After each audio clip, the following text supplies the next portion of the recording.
السلام علیکم، کیسے آپ لوگ؟ امید ہے سب خیریت سے ہوں گے۔ میں ہوں آپ کی دوست مدیہ اور آپ دیکھ رہے ہیں آپ کا اپنا چینل مدیہ کی زبانی۔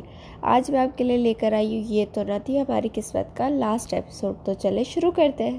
شروع کرنے سے پہلے میرے چینل کو لائک کیجئے، سبسکرائب کیجئے اور بیل آئیکن کا بٹن دبانا مت بھولیے گا، جس سے میری ہر نئی آنے والی ویڈیو آپ کو سب سے پہلے ملے گی۔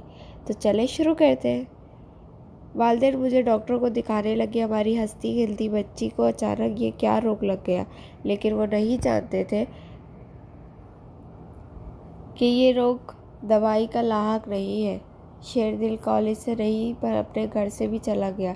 خدا جانے اس کی منزل کہاں تھی۔ آخر وہ اپنے شہر میں تو ہوتا، اسے ڈھونڈنے کی کوشش کرتی، معافی مانگ کر دل کی خلیش مٹا لیتی، لیکن یہ ممکن نہیں رہا۔ باجی کے یہاں گود بھرائی کی رسم تھی، ہم کو بھی مدعو دعوت کیا گیا تھا۔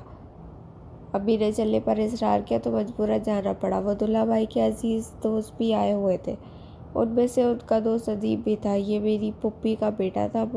موقع ملا تو اس نے کہا اس کو شیردل کہاں ہے، کہنے لگا دبئی گیا تھا، اب واپسی آ گیا ہے، کیا میری برگت کروا سکتے ہو؟ میں نے کہا ہاں کیوں نہیں، تم کل میرے گھر 4 بجے آ جانا۔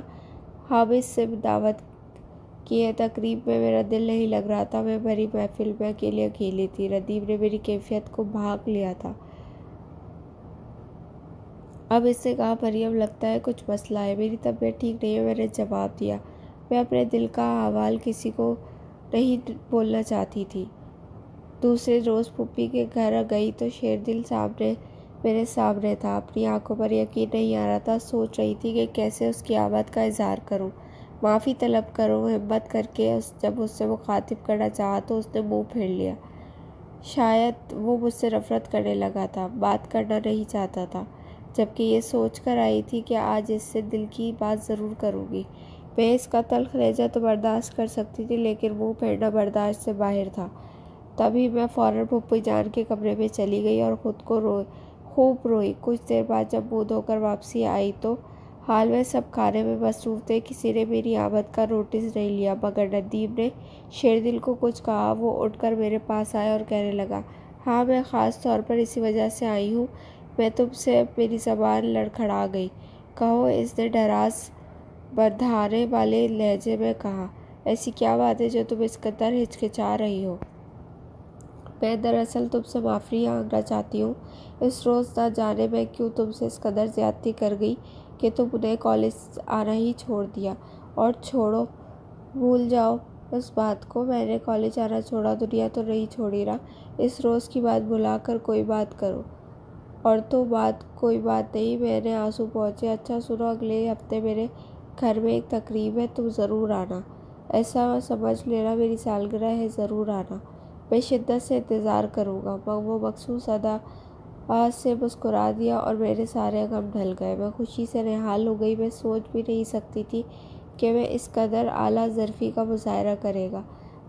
گھر آئی تو پاگل سی ہو گئی، اڑ رہی تھی، ساری رات آنکھوں میں نیند دوڑی رہی تھی۔ سوچ رہی تھی کہ جس دوری کے وہ میں کبھی ختم نہیں کرنے والی مصروفیت سمجھتی تھی، وہ پل بھر میں ہی مٹ جائے گی۔ گویا شیری کا پیار سچا تھا۔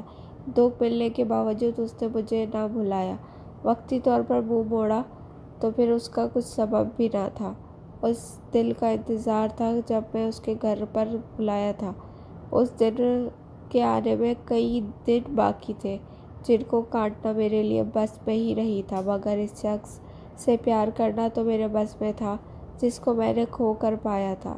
خیر وہ دن بھی آ گیا۔ میں خصوصی لباس زیب تن کیا اور اہتمام سے خود کو سنوارا تھا، جیسے آج کوئی دلہن رخصتی سے سنورتی ہے، پیار گھر جاتی ہے۔ جب میں اس کے گھر پہنچی تو اس کی نظر مجھ پر پڑی۔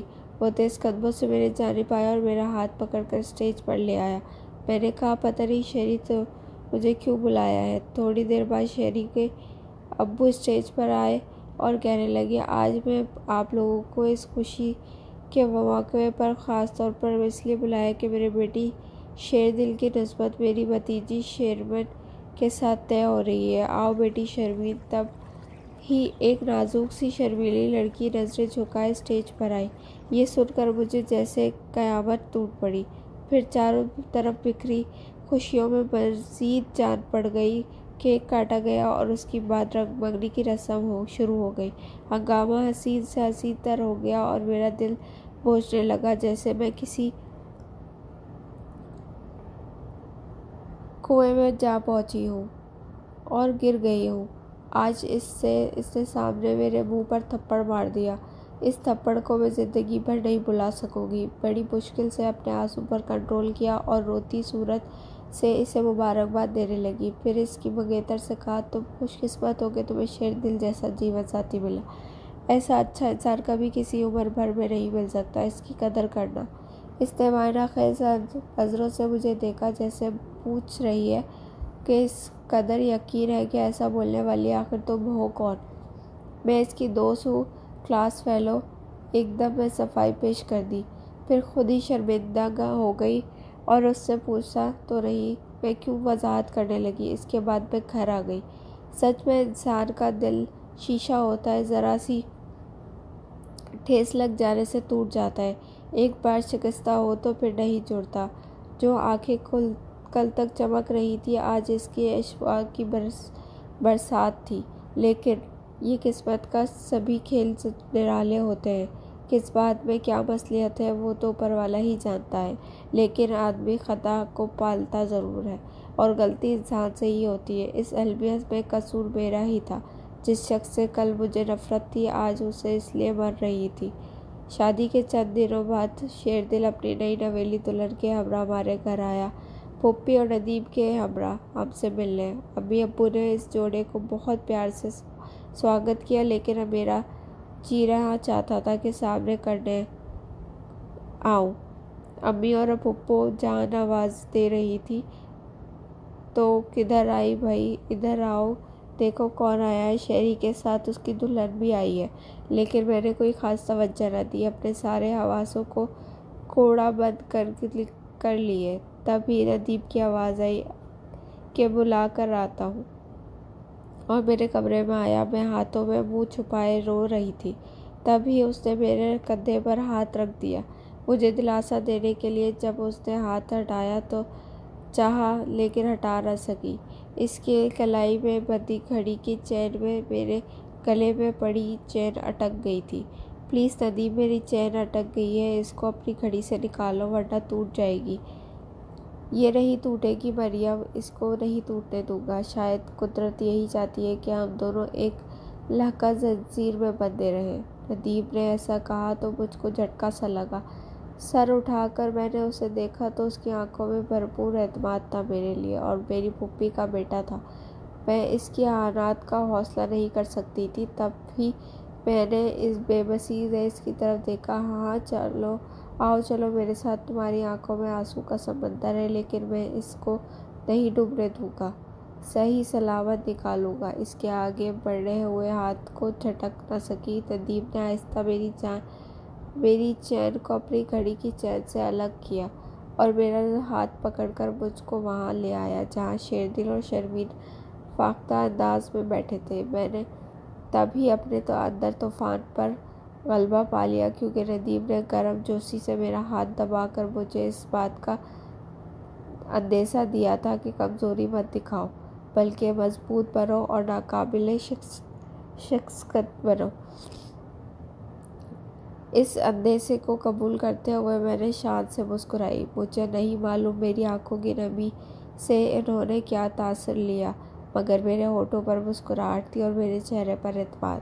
تھوڑی دیر بعد شیردل کی نگاہوں میں حیرت کی بنواریں بھر آئیں۔ اس کے بھی بعد میں بھی مسکراتے ہوئے مجھ سے گویا ہوا، مبارک ہو تمہیں مریم، جو تم تلاش کرتے تھے آج جگہ رکھتے رہی۔ ان کے بالآخر ان کی منزل مل ہی جاتی ہے۔ دل سے کوشش کی جائے تو آدمی کامیاب ہو جاتا ہے۔ میں ایک بازی ہار چکی تھی، ایک اچھے انسان کو کھو چکی تھی، اور اب دوبارہ اچھے انسان کو نہیں کھونا چاہتی تھی، کیونکہ میرا درد سمجھ چکا تھا۔